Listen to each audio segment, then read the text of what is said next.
So I got a bit of beef, but this is a pretty rare thing for me. I would actually consider myself a pretty peaceful guy, very much a kind of vibe. But something about this video really hurt me the wrong way, and when I found out it was created by SkillCapped, yeah, it was all over.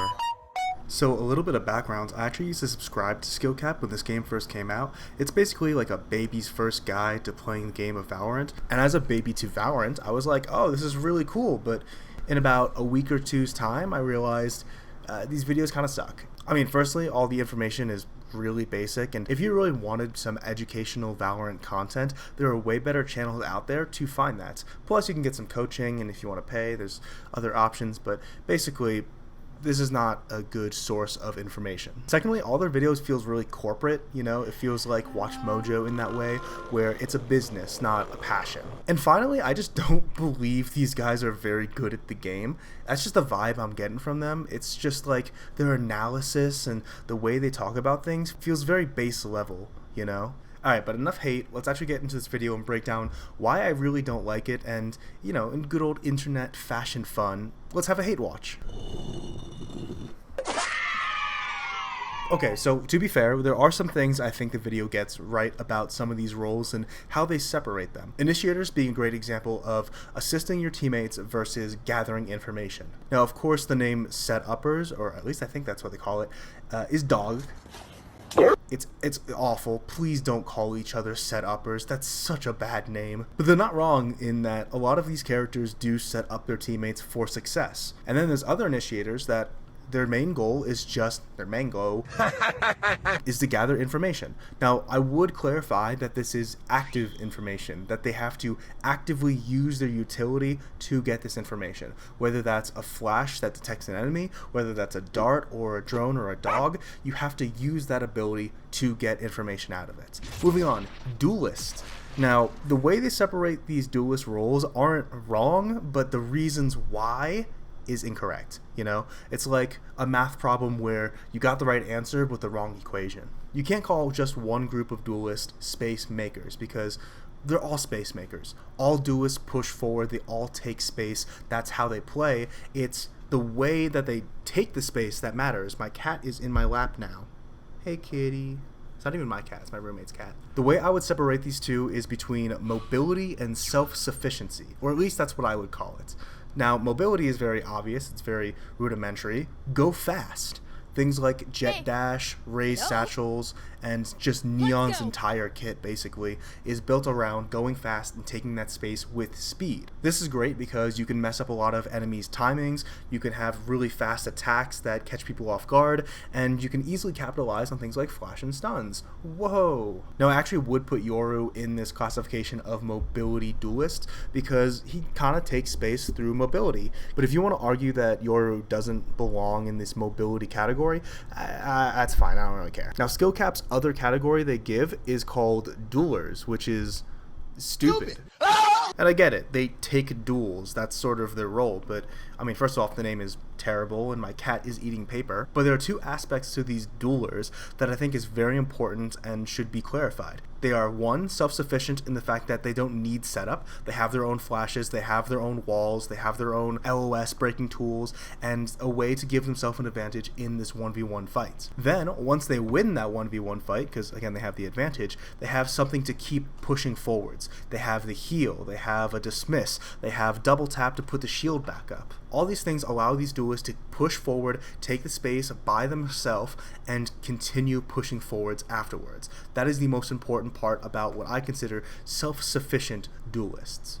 Alright, moving on. Honestly, I don't really think the Sentinel role needs to be divided any further than just space denial. They are space denial characters, pretty much all of them, either cut information or cut the ability to take space.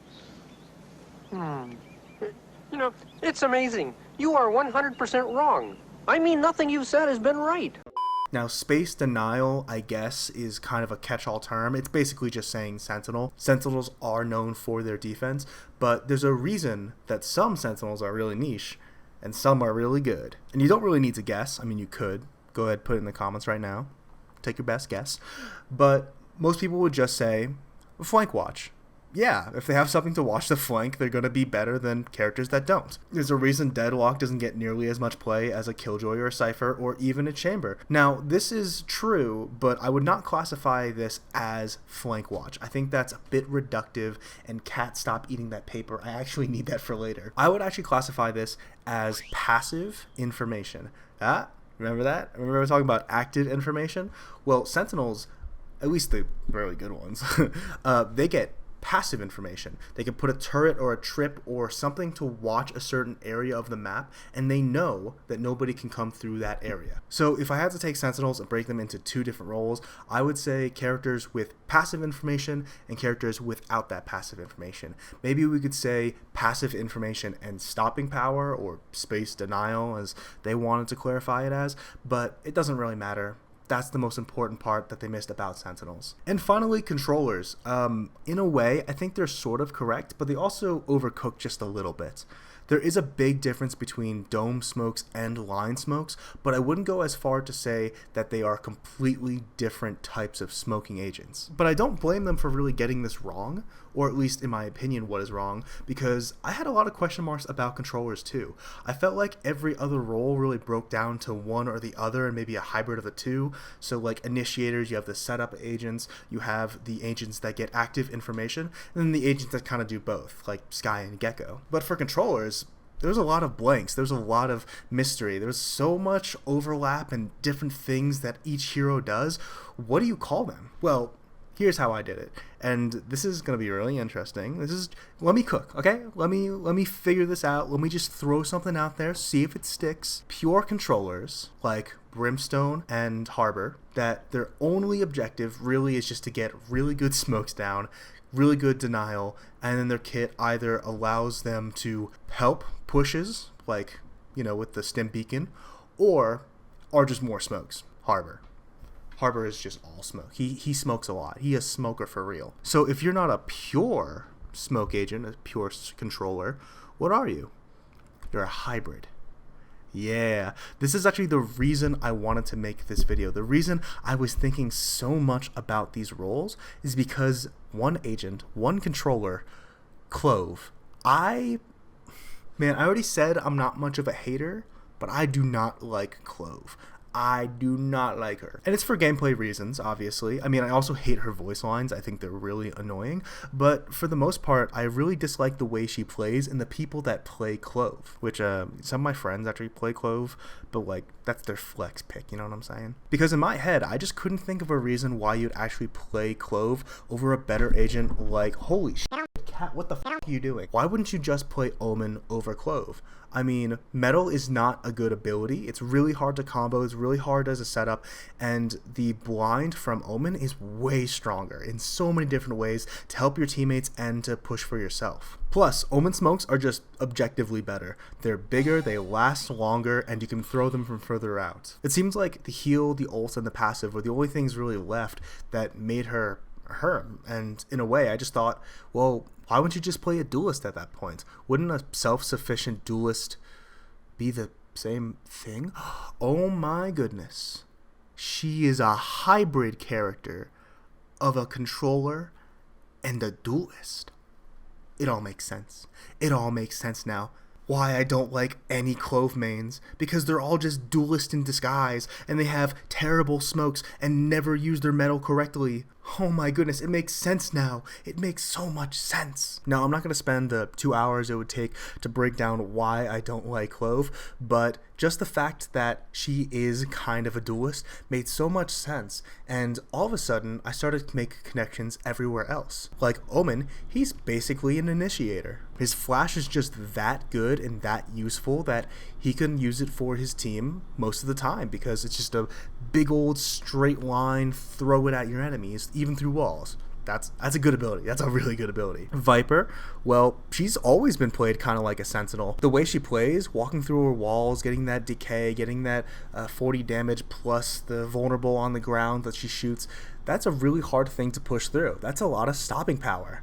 kind of like a Sentinel. And I got some question marks about Astra. I think she's more of an initiator as well, but she can kind of use her utility as a Sentinel. It's kind of, I don't know where she fits, but like, I know for a fact that she's some sort of hybrid. So that's kind of how I've been feeling about this whole video and why I had such an issue with it, because I just thought they got so many things wrong. And for the people that actually do watch this channel, do watch this video and think to themselves, oh, that makes so much sense, they're going to get a lot of things wrong, and they're going to have a lot of misconceptions that they're eventually in the future going to have to fix if they want to keep improving at this game. Which, I mean, if you're watching a tips and tricks channel, you probably do want to be improving at the game. So, you know, in conclusion, level cap sucks and I am better. Ha ha ha.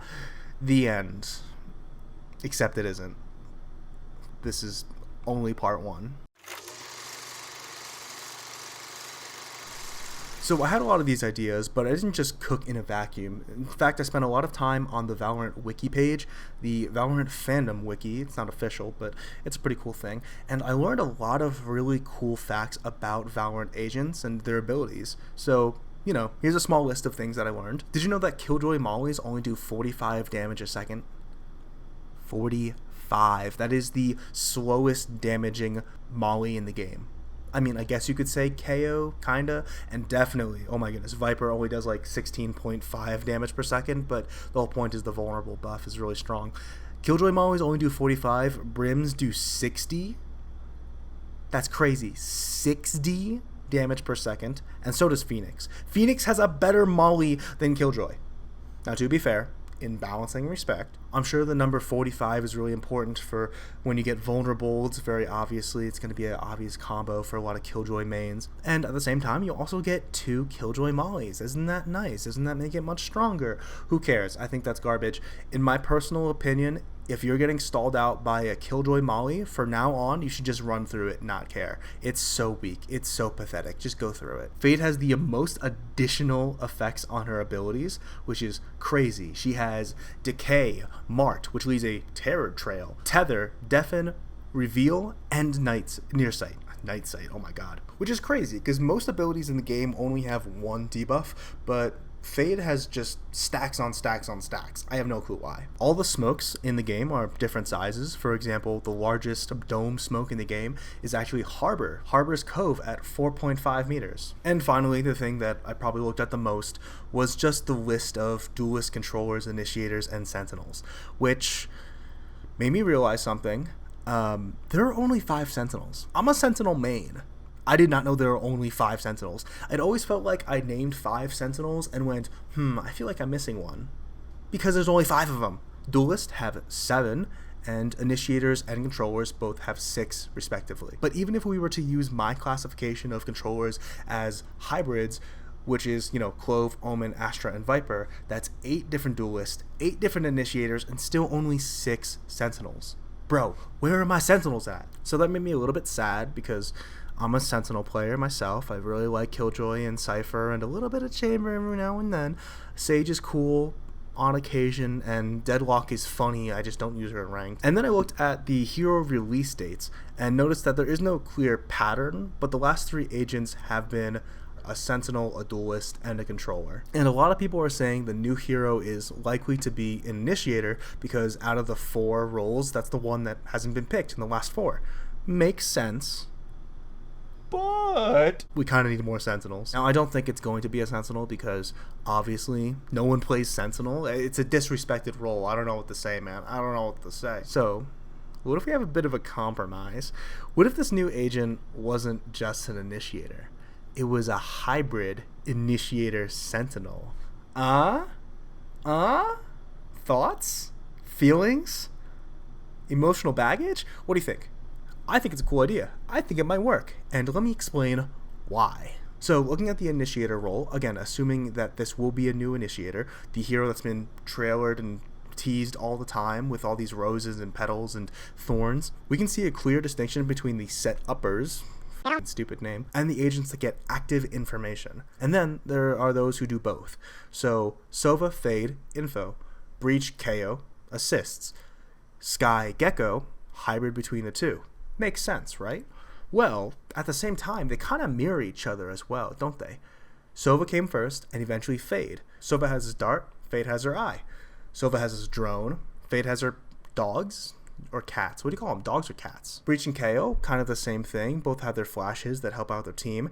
And Sky and Gecko both have utility that, one, sets up their team for success, and two, can gather information. You could also draw the comparison between Gecko and Sky and say their abilities are rechargeable because of the flashes, but, you know, Sky got nerfed. Ha ha ha. Man, remember when Sky used to be good? So I thought this was interesting because basically every initiator has their mirror, has their counterpart. So if you were to add a new initiator, they would kind of have to third wheel, wouldn't they? Like if this new hero with all her thorns and roses was just an information gatherer, she would just be the same as another Fade or Sova and either be really weak and not be played because Fade and Sova exist, or be really strong and make Sova and Fade obsolete, which doesn't sound interesting. Same thing with Breach and KO, same thing with Sky and Gecko. We don't want a replacement, we don't want a useless hero. Let's do something different. And if we're looking for different, that's why I'm suggesting a hybrid character, a whole new category that would immediately make the list before, in part 1, completely obsolete. Okay, so how do we go about it? How do we make a new agent? Well, let's throw out some ideas first. Let's get everything in place. How does a hybrid character even work? Well, they take two aspects of both roles and kind of smush them together like they're kissing. So what we'll do is we'll take elements from the Sentinel role and bring them over to the initiator and try to make it meld all together. Obviously, we want to keep things closer to the initiator side with some ability to do some Sentinel things, but this character shouldn't replace a Sentinel, at least not in the traditional sense. So breaking that down even more, what is her kit going to look like? Well, I was thinking something with a bit of stopping power, something to hold enemies in place, maybe like a grenade that you throw and then vines go up and grab your legs. Oh my goodness, wouldn't that be cool? Okay, well, first of all, that's just GravNet, so no, we're not going to do that. And at the same time, well, what makes a good Sentinel? Let's start off with that vines reaching up and grabbing you. We'll call it a brand new effect. We'll call it Tangled. Now, I can already hear the skeptic within me saying, why would you invent a whole new debuff? Wouldn't that be really dumb? Well, no. There's a lot of characters that are uniquely specified to their debuffs. Fade is a great example, but GravNet is also a great example where that debuff is only specified for that one character and that one ability. So inventing a whole new static effect doesn't really go too far off the design philosophy that Riot have been putting in through these characters, at least in my opinion. The way I designed this new effect, I call, again, Tangled, is basically if you get hit by this ability, it reaches up and grabs your legs and you can't move. The only way to break free is to have these vines on you broken. Either your teammates can do it, your teammates can look at your feet and shoot your toes, and all of a sudden you'll be free, or if you get caught yourself, you could look straight down and start shooting at the vines. Now this makes a really cool interaction because your teammates can help you out of this. In the ranked ladder kind of environments, that ain't happening. But at pro play and stuff, this would be a really interesting kind of unique thing that's going on. Or you have to take your crosshair away from your target, physically look down, and you could just be swung without even noticing and being popped right in the head. I think that'd be a really cool interaction. I think that'd be really interesting and then adds a cool dynamic to the gameplay. So a few more things that are going to be a little bit important.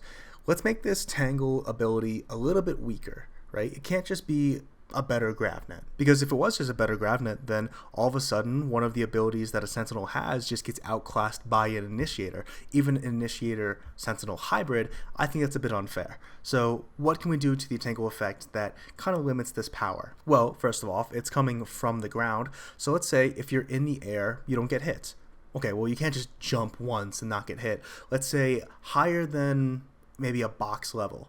You know those boxes that kind of show head level? If you can jump higher than that, you won't get hit. So if you're on an elevated space and you time it correctly, you could dodge the ability by jumping over it. That would add a pretty cool element that, you know, is skill based, but also leaves you a bit vulnerable because you have to jump pretty high in the air. Plus we can say that certain abilities can get you out of Tangled, things like teleporters or invulnerabilities. Think of like Arena getting Tangled, getting a headshot and dismissing out of that Tangled, completely free. Or an Omen getting hit and being able to just leave. So we have a bit of a baseline for what this character should be. So what abilities can we give it that actually push it towards that goal of being this hybrid character that's never been seen before? Well, just throwing it out there, what if we give it passive information, right? Instead of initiator with active information, we give it a passive information ability, just like a Sentinel. Signature ability I like to call Thorn. Basically, you take a thorn bush and you have to plant it into the ground, the same way you would plant a spike. Now, what this will do is anytime an enemy walks within its radius and its LOS, it will spring up and capture their legs, giving them that tangled effect. It can be shot before it goes off, but it can't be shot once it's activated. And the vines will have 250 HP, can be broken by themselves looking down. You can knife it, or you could have a teammate do it for you. Now, I think the most important part about this ability is the limitations we're going to put on it. We do not want this ability to be stronger than an actual Sentinel passive information ability. We do not want this to be stronger than a turret or a trademark or a trip. So we're going to give it a lot of limitations. First off being the tangled vertical reach effect. Now, before we said it's going to be one box high, but now let's say this ability will only activate when it's within that vertical range, meaning things like updraft and raised satchels can get over this ability without too much harm. Because it's just something on the ground with a radius, you can teleport past that radius with Omen TPs or something like that, and you can use a smoke to cover it up and walk past it even though you're walking in its range. This will make it super easy to get around with utility. Now, of course, utility will make sounds, and if you have something like a flank watch, it can be heard and it can be notified, but it's really interesting that out of these three counters, usually a flank watch will only have one, maybe two of these weaknesses. So a turret is a great example of having only one where you have to smoke it off to get around it. Things like trips, you can use vertical mobility, or if it's something in a doorway, you have to use a teleporter to get past it. Thorn, on the other hand, can be circumnavigated through all three methods, meaning that a lot more agents have an ability to get past this. Now, of course, we don't want to be too weak, right? You don't want to make it super easy to get past. Things like we're not going to give it a sound effect. It's just going to kind of sit there quietly. Is going to be really important. And one more limitation I should probably mention. I've been thinking about this, maybe not, but I think it'd be a good idea to give this a 40-meter radius of activation. So same thing as Killjoy turret or any of her abilities. If you are too far away, it will not work. And we'll have like a bit of a visual effect too. Looks like it's wilting or something. But honestly, you can take it or leave it. I think it'd be pretty interesting. Now, this could be really cool for a flank watch. This could be really cool for passive information. This could be really interesting for a setup as well. Maybe you put this on the corner of a big choke, and when they run out, it goes up and captures someone. Now, of course, this ability will only be able to capture one person just for balance reasons. Plus, because it takes some time to actually activate, you have to plant it into the ground physically where you stand. You can't just throw it out there willy-nilly. You can't use it to check corners, things like that. I think it's going to be really interesting. Again, a weaker version of a Sentinel utility, but having it on the initiator could have some really cool combinations and setup plays. Now, something really interesting, a lot of different characters, especially the setuppers, oh my goodness, hate that term. KO and Breach both have abilities where their signature ability has the same effect as their ultimate. So Breach Stun and Breach Ultimate versus KO Knife and KO Null Sector, is that the right word? No, Command, got it. So I thought to myself, well, if the signature is this entangled effect, what if the ultimate did the same thing? So being a little not creative, what if we just had thorns go through the ground in a wave the same way a Fate Ultimate would, through walls, through everything, up and down, all the stuff, and it will tangle people who are on the ground, or at least one box height from the ground. Now, this is cool because you can use this a lot more actively. You can set up your teammates for this. Imagine ulting onto sight, and then all of a sudden the Cypher that wanted to swing you with his gun as soon as you hit his trip can't swing you anymore because he has to shoot at the vines on his legs. Now, I'm actually going to make these vines a bit stronger than the Thorn ability just because I think it's balanced. Now, we're going to make this ultimate have twice as much HP at 500 to break. That's going to be a little bit hard to break out of, especially when you only have things like pistols, and I think we'll add a lot of cool things like that. Again, you can jump over it with certain abilities, or if you're just on top of Vox and you jump over it at the perfect timing, you'll be able to dodge this, but that's going to be a little bit more of a counterplay, interesting thing you gotta work on. That was the move that made LeBron cry. This is cool too, because even though it is an ultimate, it does have a lot of stopping power. Say if the enemy team only has 30 seconds left and you want to stop them from making a plant, you could throw this at a choke and make sure anyone trying to push has to take a lot of time to actually stop and, break through all the stuff, and it gives your team time to rotate. That is a viable strategy for this ability. You can use this like a Sentinel util, where you're just trying to slow them down or stop them. Of course, this is also great for setting up your teammates. Imagine having a raise rocket as you use that ultimate. Everyone's just a sit and duck. No one can dodge. No one can get out of the way. They're gonna get rolled by this thing. I don't know, I just think there's a lot of utility that could be combined with this. Things like Aftershock, Shock Darts, Sova Ultimate, Brim Ultimate, that makes this really strong for both combo plays and a bit of Sentinel as well. By the way, if I wanted to give this a name like Thorn from before, I would probably call this Overgrowth, just because it kind of fits with the overgrowing nature and everything getting pushed down. So I don't know, it makes sense. It makes sense to me. I think it's a cool name, and that's what I'm going to be calling it from now on. I probably should have mentioned that in the beginning. Oopsies. So moving on from the ultimate, I actually want to pivot away from the Tangled ability. I think 2 abilities with Tangled is strong enough, and we should start adding more stuff around it. First of all, I want to add a blind. I think a blind is perfect for any initiator to help set up stuff, and unless you're an info gatherer, the blinds are kind of important. So I'm going to call this ability Pollen. Basically, you just take a little ball of pollen, maybe it's kind of wrapped up in some rose petals, something like that, and you just chuck it. You just chuck it, and the second it hits something, it explodes and near sights anyone around them in a 4.5 meter radius. Again, that's actually the exact same size as a Harbor Cove, which is the largest dome smoke in the game, and I think this is going to be really interesting. Firstly, because 1, it's near sight. Near sight works a little bit different than most abilities. Pop flashes are generally the strongest in the game, just because you can use them to, pop right in front of somebody. It's really easy to hit. You just need to make sure they're in line of sight of it with, like a pretty large range. And it will have full effect. It'll be really strong. Near sights, on the other hand, you have to be a certain distance away from them to actually have that perfect effect. And if you're not, they can see you, and that's bad, and you get shot, and why'd you even blind them in the first place? Secondly, I like the design of having it just pop whenever it hits something. Whether it hits a teammate, whether it hits an enemy, a wall, a ceiling, a floor, it will just insta-pop. This means you cannot bounce the ability, which is pretty rough. So this ability should be a little bit difficult to use. It's difficult because it's near sight, and it's difficult because it will explode on contact, but that makes it interesting. It makes it unique, and it makes it a little bit challenging to use, so it's not just a better Flash. It's not a better Sky, it's not a better other character with Flash, It's unique and interesting, and it still puts most of her kit basically in her Thorn ability. It's not about her Flash. Also, I want to make this the weight of like a normal grenade, like a mid-sized grenade. Things like a Killjoy or a KO Molly is like the perfect weight, and that means you can also have really cool lineups. You can just chuck this thing in the air and then watch as it lands 5 seconds later on top of somebody's head. That'd be really interesting. It has a very high skill ceiling and a high skill floor, so you can do pretty cool stuff with it. And finally, we gotta have a third ability, and I'm actually really struggling on what this will be. I'm just gonna leave it blank. Not gonna lie, I'm gonna leave it blank.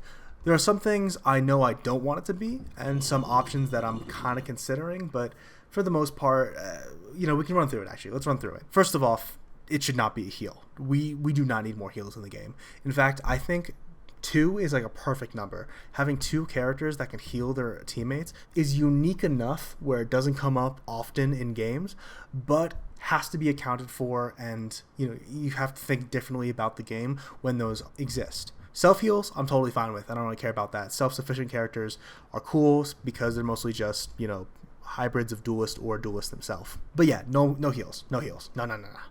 I think a slow would be repetitive. Having like basically a Sage slow would be kind of dumb when you already have Tangled.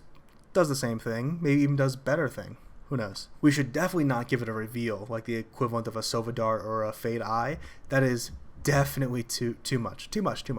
I want this to lean more towards that assist side with the Tangled abilities, and you already have that passive information, so why would we give it passive and active information at the same time? Too much in the kitchen. Some ideas I do kind of like. I wouldn't hate a Molly.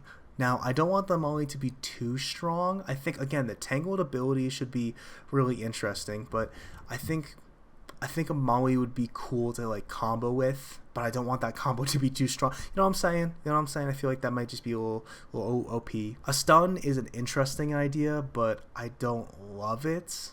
You know what I'm saying? I don't know, I'm kind of mid on that one. Maybe a dog, but again, the dog is like that active information that I don't want. Having basically a fade dog would be a little bit too strong. Or maybe just some unique damage, you know? Kind of like how Sova has a shock dart, or we have Breach's aftershock. I think the equivalent of that might be really interesting, and you could do some cool stuff with that. Maybe really lean into that thorny idea of the roses, or maybe like a poison, which is pretty interesting compared to Viper's toxics, you know, toxins. Toxics, I'm stupid. But if anybody else has a good idea for the last ability, you know, shoot it down in the comments. I'm actually genuinely stumped on what I'd put there.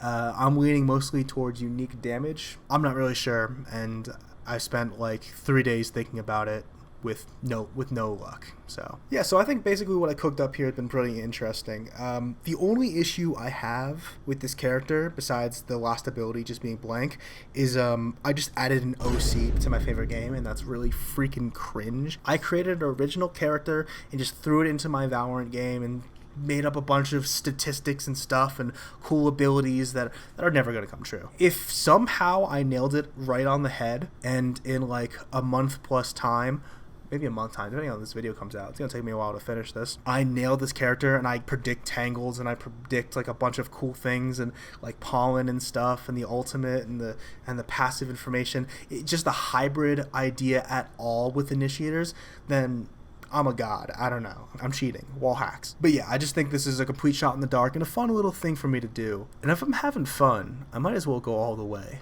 So this video is not over yet. Let's talk about this character a little bit more and get away from the balance side and all these different abilities and stuff like that. Let's talk about some lore. Let's talk about some interactions.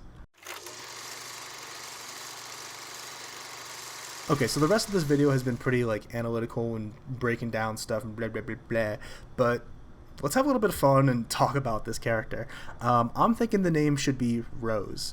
I think this is cool because the naming convention of her other abilities are pretty simplistic in the first place. Things like Thorn, Pollen, maybe the last ability would be named Petal. Really suits her, right? And Rose is just a simple name that kind of makes sense with the whole character. Really ties everything together. The petals, the thorns, the vines, all these different things surrounding a rose. How beautiful. Now, lore-wise, I'm not the biggest lore expert. I know a little bit about Valorant lore, but, you know, if I had to prescribe what this character is all about, I'm basically calling them either a prisoner or, more specifically, an experiment. The people that have been locking her up and basically running experiments on her, I'll call them the Hourglass Group. I'm pretty sure they do have an official name, but I just don't want to look it up, my bad. They are clearly after power. That's why they have those like trees and those like stones and stuff that were on other skins. They're basically trying to find a way to do something with this power and harness it. So what they do to this character, to Rose, is they make her, ready for this? Drum roll.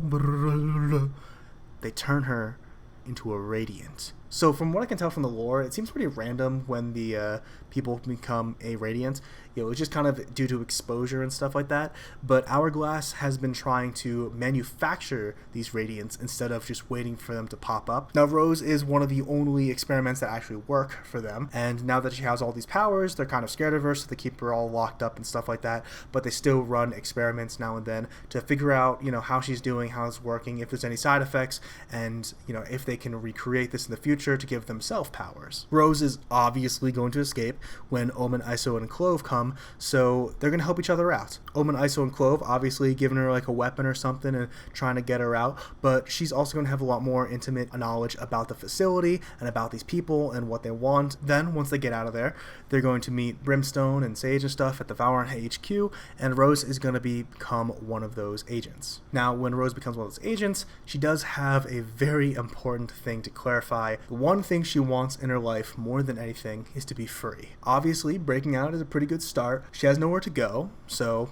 Valorant headquarters is a nice place to stay. Like, if you're a broke boy, just say so. But she needs to stay free. She needs to do what she wants, or at least towards what ends that she cares about. She can't just be bossed around and be told to do whatever. And I think Brim is going to be okay with this. I think Brim's going to give him like a little thumbs up, be like, sure, You'll be part of the team, but obviously we won't force you to do anything you don't want to do. And then she's part of the crew. So the fun part actually was not coming up with the whole lore. It's basically everything around the lore that makes this character so interesting and honestly fun to create. So let's talk about some interactions that Rose will have with some of the other agents within Valorant. First of all, Omen, I think they should be besties. I think they should be friends. There should be some sort of like kinship because they're both experimented on, products of experimentation, something like that. Both gained a lot of power, and they're both on sort of like a journey of self-discovery or some sort of arc, and they can be supportive of each other within those journeys, helping each other out, or just, giving each other little nods and, I got your back kind of things. I think Viper is going to be actually a really interesting rival or opponent or op, I guess, for Rose to have, because I think they're very similar in a lot of ways. I'm thinking Rose would be kind of a colder character, a little bit more introverted and doesn't like to trust people a lot because obviously she has trust issues from working with these hourglass people taking advantage of her. So Viper is pretty interesting because she had a lot of those freedoms but also has the same similar personality, and they just do not mesh at all. Sort of that opposites attract, likes repel situation. I mean, I just think it would be cool as hell because imagine all the voice lines we're going to get, just them hating each other so much for just existing within their vicinity. It's going to be so much fun. Things like, if Rose will say, let's get this over quickly, my flowers can't bloom around these toxic fumes, or maybe if Viper is on the enemy team, she'll say something like, that flower girl is more thorns than petals. Take her out quickly. Now, ISO and Clove obviously are going to be there with Omen, but I don't think their interactions are going to go too deep. If anything, Rose doesn't like their cocky attitudes that they have, literally one calling themselves immortal, even though she is. ISO is pretty laissez-faire about the whole thing, really a business-first kind of guy, just, hey, we happen to have a prisoner, and, oh, hey, she turned out to be a new agent of ours, congrats. Well, Clove herself probably wants to be on a bit better terms, but yeah, doesn't really care too much, she's not too broken up about it. Now, I think Sage and Brimstone are going to have really interesting interactions with Rose, Brim being the person that allowed her to join Valorant, but also gave her those freedoms that she wanted to have. Rose is going to have a big issue with authority figures, Viper being one of them, Sage being one of them, but with Brim, she's a lot more cool. She obviously doesn't want to do everything that he says, but will mostly go along with the orders that are given to her. Sage, on the other hand, does not like Rose because Rose will not do what she says. With Viper, it's very hostile, but with Sage, it's a lot more like teasing, like a little sister being kind of a pain in the butt. It's pretty childish, and one of the funny things I'm thinking is Sage constantly has to get Brimstone to tell Rose to do things, and I can just imagine the lines where specifically you need Rose, Sage, and Brim on the exact same team to have little interactions. I think it'd be so funny. I think Cypher and Fade will have sort of a mutual respect with Rose, just because they're both kind of secretive characters and have their own goals. They won't interact too much or become too friendly with her, but at the same time, they'll all kind of respect that they have something they want to do, and if they don't want to share it with other people, that's fine. You go do you. And maybe my second or first, I haven't really decided between Brim and Sage or Raze and Killjoy, which one's my favorite, but I think Rose should ship the hell out of Killjoy and Raze. You want it now? Oh shit, they're here! At this point, their relationship is canonical, but I just want Rose to sort of poke at them all the time about their relationship. Just have like little funny interactions about it. Maybe get them really embarrassed and, catch them sneaking around a little bit. I think it's cool just because Rose has never obviously had a relationship before. She's always been with these people that have been taking advantage of her. And love, and especially young love, is such an expression of freedom that she's never had. And she's all about these freedom kind of stuff that she just loves Killjoy and Raze and kind of lives vicariously through them just a little bit. I'm just thinking about the interactions, like maybe Rose is teasing Killjoy, like, ooh, you got a little paint on your jacket, when there isn't, just to mess with her. Or like, oh god, what if Rose went up to Brimstone and it's like, I heard our little engineers were tinkering pretty late last night. Brim could hit her with like, a very in-character, let them work in peace, Rose. And Rose goes, sure, work. I think that'd be so funny. I don't know. I just think I just want someone to ship those two as hard as I do, and I think Rose is just a perfect character for that. It's cool because you can see sort of her thornier, colder sides with characters like Viper, but she's a lot more playful with people like Raze and Killjoy and even Sage, even though, you know, they're kind of at odds a lot of the time. So I can go deeper and kind of like create more voice lines and more character interactions with the whole roster, but I think we're just going to stop right there. I had enough of just inventing this character and trying to throw her into the lore. I think I did a pretty good job. I think that the character is really interesting that I created, both in the sense that it is a character, but also the abilities and how she'd fit within the game. Just saying. And it's funny because this all just came from me hating on Clove, figuring out why, and then hating on a different video, and then figuring out a bunch of stuff, and then asking myself questions, and eventually just creating a whole new character. And that's just kind of how my brain works. It just kind of goes on tangents, but I love to think, I love to create, and if you enjoyed this, maybe you should subscribe and I'll make more. This is probably going to take a while to come out though, just because you know, editing takes a while. What you can do about that? But if you do want to see more, maybe hit that subscribe button, and you know, we'll come out with some stuff in the future. And of course, thank you to today's sponsor. There's no sponsor. This is my first video. Why would there be a sponsor?